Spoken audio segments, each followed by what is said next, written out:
Welcome to another episode of Satisfying Static, where we pick a random word randomly. It randomly gets picked. We don't pick anything. Where we use a random word generator to pick a word for us. Yep. That's the one. That's the one. That's the one. And away we go. Away we go. We just gotta turn it on. I can't find the button. Oh no. Oh no. Technical difficulties. The button. It's gone. Oh no. The table. It's broken. It's broken. I did that at work the other day. I said, oh no, the patient. It's broken. And nobody laughed. No, like one person got it. They were like, that's so 6 months ago. Whatever. You're like, I know. It's still funny to me. Meadow. Meadow. Meadow. Thank you. That was helpful. Meadow. That was a very peaceful word that just like made me think of like girl like frolicking through a field of wildflowers. Is that what's in a meadow? Yeah, I would say that. I would say that that's what's in a meadow for sure. For sure. My first thought was Tuck Everlasting. Oh, do you not know this book / movie? No, I'm unfamiliar. Oh, fascinating. So the Tuck family, and I've thought of this recently because I think it's problematic now. The Tuck family is this family that accidentally found the fountain of youth in their travels. And they all drank from it. And so this family continued to travel around. They had a house in a meadow. And this little girl named Winifred, I think she went by Winnie, found them. And this is where it gets hazy. But basically, as she grows up, she discovers that something is weird about these people. Oh, they don't age. Right, they don't age. And they never let her drink from the fountain or took her to the fountain. I feel like she falls in love with Tuck, who's like 17. She's like 8. Oh boy, I'm gonna have to Google the plot now because I'm concerned I'm missing a lot of important parts. But I think the problematic part was that the problematic part? The teenager part, and the 17-year-old who's not really a 17-year-old anymore. Yeah, who's actually like 49 or whatever. Right. Yeah, you're like, that sounds a little bit like grooming. Yeah. Well, it's the same problem with Twilight. Oh yeah. Oh, for sure. Yeah.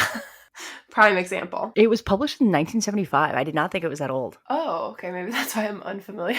Plot summary. Here we go. Oh, she was a 10-year-old. 10-year-old Winifred Winnie Foster. Okay. There's a movie? Yeah, there's a movie. Who lives at the edge of the village of Tree Gap. I feel like Tree Gap was not that inventive of a name. No, not really. Didn't think too hard on that one. She sees a young man, Jesse Tuck, drink from a small spring. When she asks his age, he first says he's 104, then changes his answer to 17. God.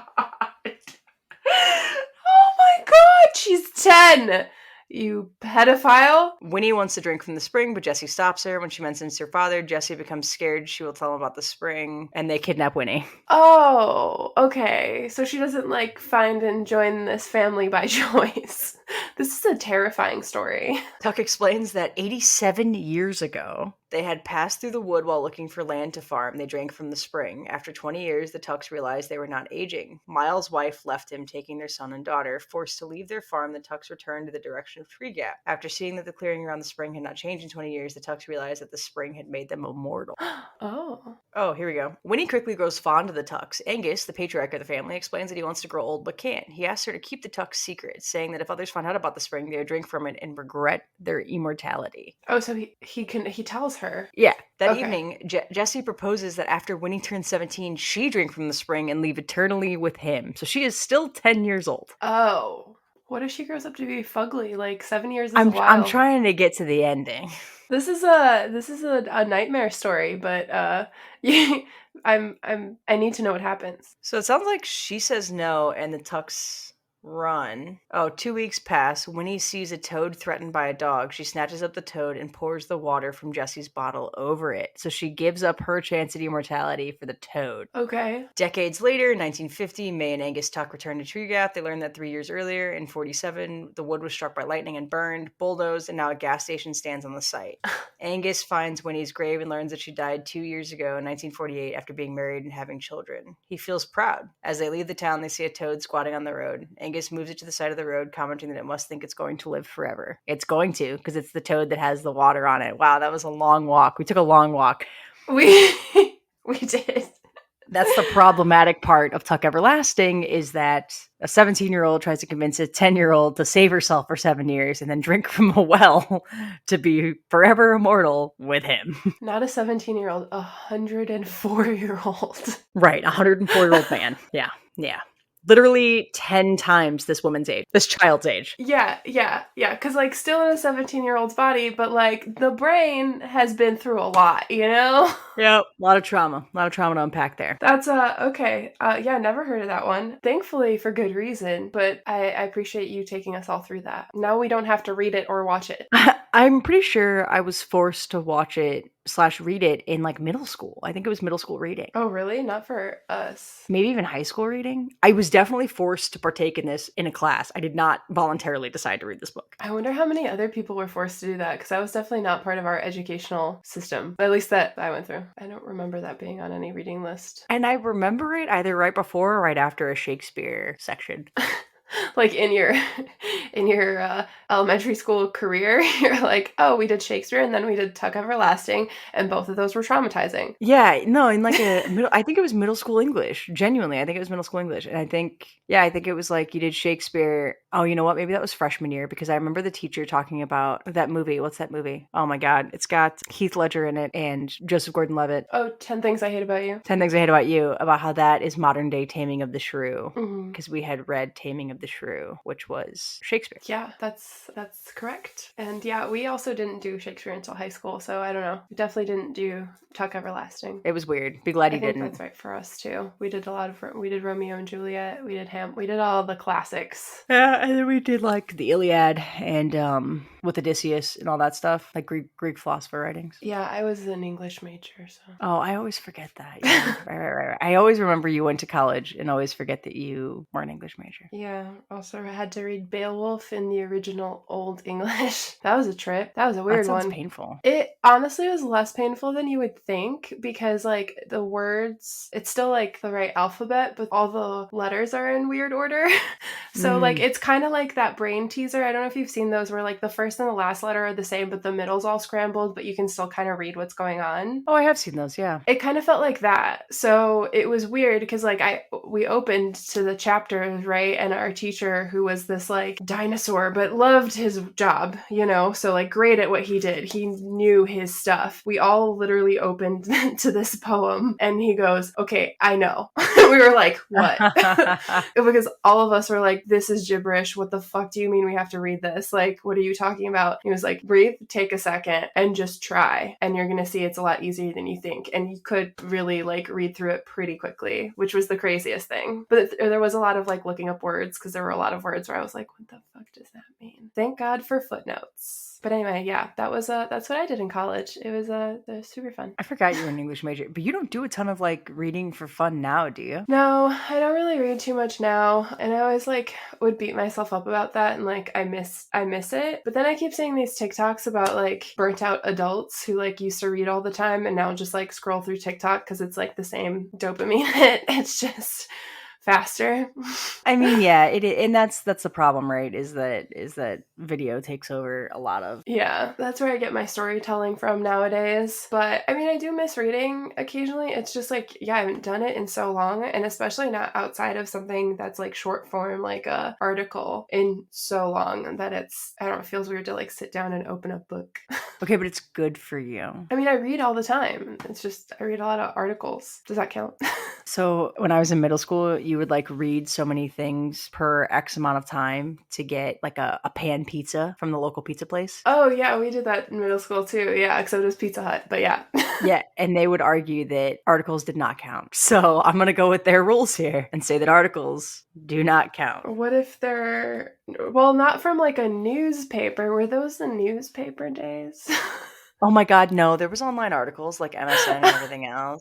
I can remember. I read a lot of captions. LOL. Captions. Okay. Yeah, that also just made me think of like the Midwest, because the meadows are like flat, like kind of prairies or whatever. And I was like, oh, that's just very like flat, isn't it? The most frustrating part for me in my ecology class was the differentiating type conversation words like that, like the difference between a prairie and a meadow and a bog and like all these, and you know, like a forest or a flatland or a tundra or a a forest versus a wood versus a timber. And it was just like, we have so many words to say big, flat piece of land with a few trees. So many words. Tundra is not that, but No, you know what I but mean. yeah, The rest of those I were. mean, they do all mean different things, and they're important to people who like deal with that kind of stuff. But for your everyday person, they're all prairies to me. You can't tell me otherwise. Yeah, or like when you talk to somebody about a ravine and they'd be like, "Do you mean the creek?" I'm like, Oh "No, yeah, it's a creek or a ravine. There is no What is a crick." crick? I'm like, "There's crickets down there." Yeah.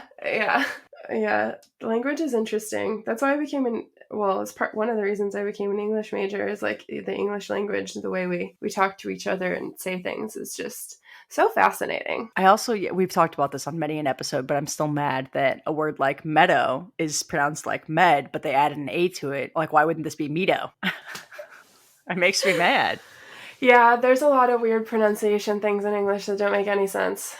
I get it. That's why English is a tricky language to learn, is because other languages are used to learning rules. Of course, there's exceptions here and there, but we have a lot of fucking exceptions. Seriously. We're moving on words, though, because I'm tired of meadow. Yeah, next one. I don't want to talk about prairies anymore either, so moving on. I don't know what this word means. Efflux? Ooh, I don't either. Let's look it up. Efflux? I don't know. Efflux. Efflux? Haha. Oh, I was wondering if that's what that was. So flux usually means like movement of some sort. So I was wondering if it had something to do with movement. The flowing out of a particular substance or particle. The same active efflux of sodium from the cytoplasm to the external medium. It's said like efflux. Hang on. We're gonna make Google talk. I feel like this is a science only term. Like we wouldn't use this in our day-to-day. Flux. Why is it just saying flux? It's not flux. It's the whole thing. Well, my autocorrect didn't even think it was a word. So. Efflux. Oh, here we go. Efflux. I can turn it on to slow. Efflux.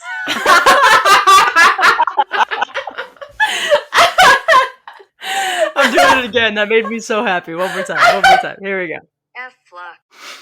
F-flux, man. F-flux. Okay, I think that's enough on that one. That was amazing. Thank you, Siri. We'll go to a different word, but that's what a flux means for those of you that We didn't learned- know. Something new today. Champion. Or campion. Or cha-ampin. Champion. Champion. Chompion. That makes me think of sweatpants and sweatshirts. Champion used to be the reject brand, and they're on a come up. I know. They used to be the cheap ones. Yeah. And now it's like way too expensive for no reason. They are cute though. They are my favorite leggings currently. So Champion makes me think of a lot of things. Makes me think of Gladiator, both the movie and the thing. I could see that. The other thing it made me think of was, what's that show? Ultimate Warrior or whatever, where they like go through this obstacle. Ninja Warrior. Ninja Warrior, yeah, that one. That also made me think of Ninja Warrior. I was like, oh, Champion. That's like an obstacle course show. It's not, but yes, Ninja Warrior is great. I think it's American Ninja Warrior is the full title. American Ninja Warrior. Yeah, if I could swim, I might try that, because when you fall directly into a pool of water. Yeah. Mm-hmm. Yeah, swim your way out. Yeah, the whole thing looks very difficult. I would definitely need to do some serious training before trying to attempt one of those things. Same. People build whole obstacle courses in their gyms to train for these things. In their backyards, some of these people. Yeah. Like, I used to love watching that show. It's just so interesting, like, the things people commit their time to. But, they were committed. And then you see some of these backstories, people are like, I built this whole thing in my garage and I've been training like 6 hours a day. And then they like fuck up the first 3 seconds. First obstacle, yeah. And then you're like, oh. Damn, so much for your training. And then there's someone that's like, I'm a waitress and I don't know, I just thought this would be fun. Like, and then hammers it out, yeah. Yeah, so in jiu-jitsu, when you go up a belt, you take a belt test and they're very cardio intensive. It's like doing a lot of stuff in a row, right? Like it's all your skills. And I've been like, man, I gotta figure out a way to train my cardio. I need like a bike or something to make my cardiovascular system better. Mm-hmm, like a Peloton. Like a Peloton. And when I think about that, that's my next thought is I'm like, oh God, yeah, if I could make my cardiovascular system so much better, my world is my oyster, right? Like I could go on Ninja Warrior, I could run a marathon. You know what? I am gonna run a marathon. Like that's what my brain does. And that's like I can't just own a Peloton. I can't do that. That just reminds me of, I don't know if you've watched it, but yesterday I started or tried to watch the show called Limitless with Chris Chris Hemsworth. Hemsworth.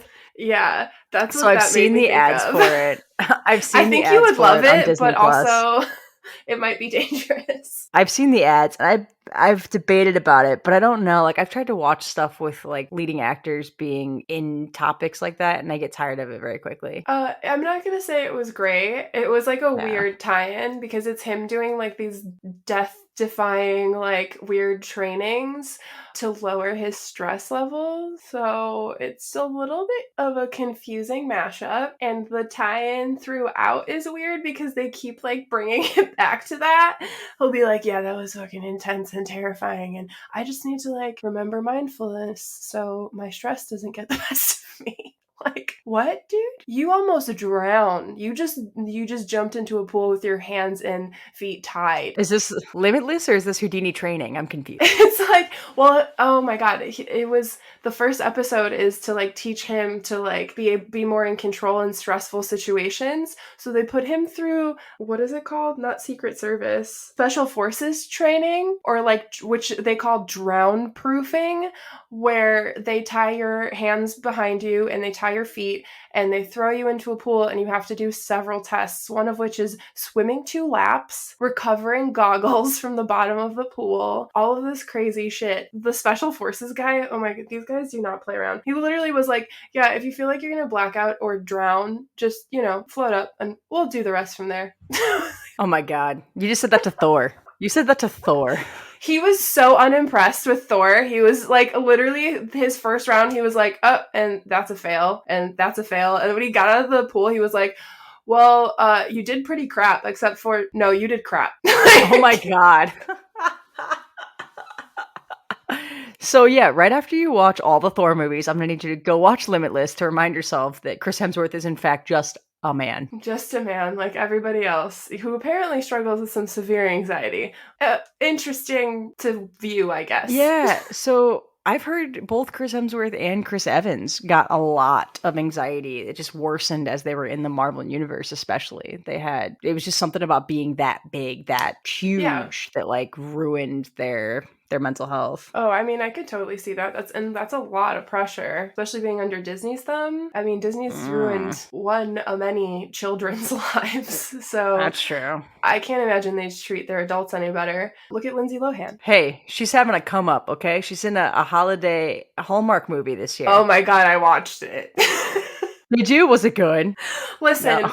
it's one of those, it's, I guess, like every Lindsay Lohan movie since she's been like acting again, but it's one of those things where like everybody else around her, there's like 1 or 2 good actors in that movie, everybody else is overacting, and then there's Lindsay Lohan. So it's like just good enough not to be miserable to watch, but like not bad. Right. So like all the close-ups and like one-on-one scenes, you're like, oh wait, this is kind of painful, but then they cut to like a good actor and you're like, oh okay, this is entertaining. And so like the one-on-one scenes between like her and the love interest, who I would say was like a really good actor, it was like easier to get through those, but it was like literally every time they cut to her, you just be like, oh god, is her face not moving because she doesn't know how? Is it the Botox? Like what? Dude, what platform is she on? What is this on? Netflix. It's a Netflix holiday movie, I believe. Yeah. Oh, is it? Okay, we gotta watch it. I gotta see it. It is absolutely everything you would think of for a Hallmark movie. Like the set is ridiculous, like perfectly frosted windows, and like everything is so over decorated for Christmas. Santa Claus is there. Yep, this Whole tracks. thing. This all tracks. Yeah, whole thing. But Lindsay Lohan. I can't get over her in Freaky Friday. It was just the best movie ever. And Mean Girls was a very close tie. Mean Girls is a great one. Yeah, the fact that her career yeeted itself off the side of a bridge is just sad to me. So. Oh yeah, I remember how we got on this. Disney kids. I mean, yeah, I think she could have had like a really great long career if her mentals weren't fucked with. So yeah. Oh wait, I'm trying to figure out how do we come back around. We were talking about Marvel. Oh.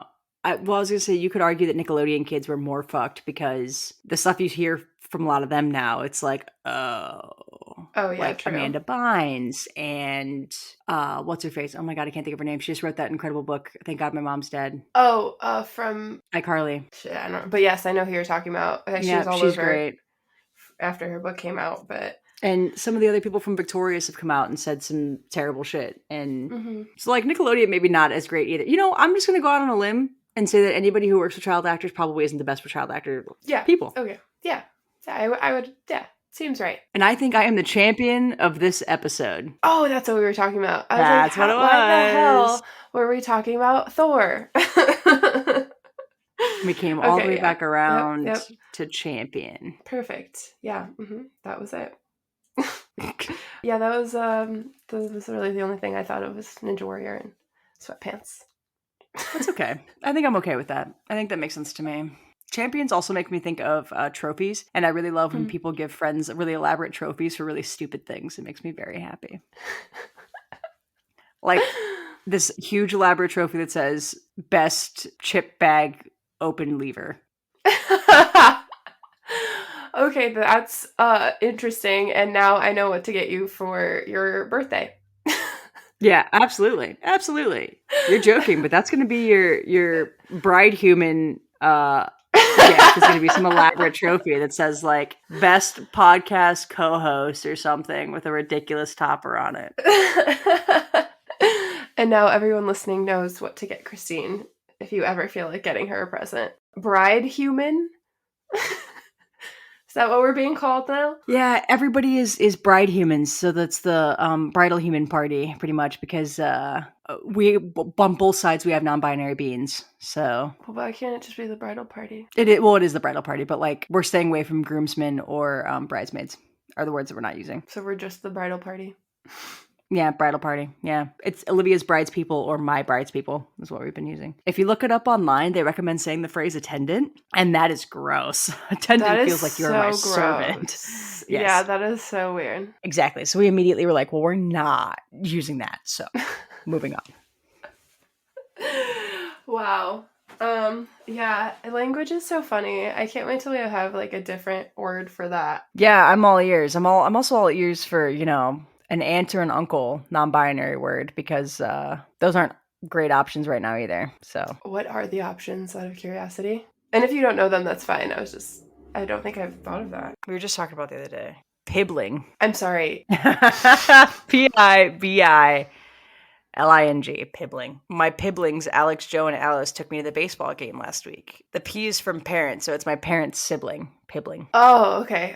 Yeah. I was like, what 2 words is that smashed together? And then there's some ones that end in I's that people use, like TT, which is Spanish for Tia and Tio, so aunt and uncle. Mm-hmm. ZZ from Italian Zia and Zio. BB, B being non-binary. And Nini, but the N from non-binary. Okay. Interesting. You could also do Onkel.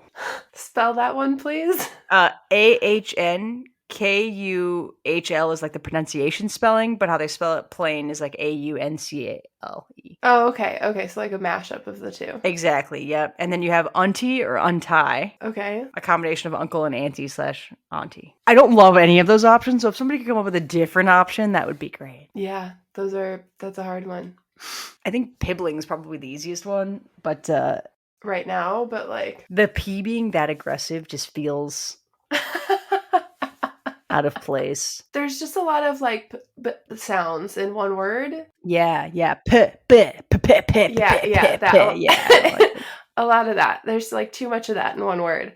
But I'm sure we'll get there. There's probably other options we haven't seen yet. So, but for now, we do what we can. Well, I'm glad that we championed that conversation.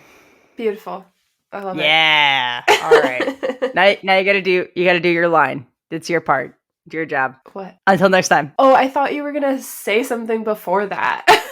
No, I thought that was a good end. You telling me good job is a great end to every episode. So like, good job. And I'm like, yeah. And then you go, until next time. All right. Well, in that case, until next time.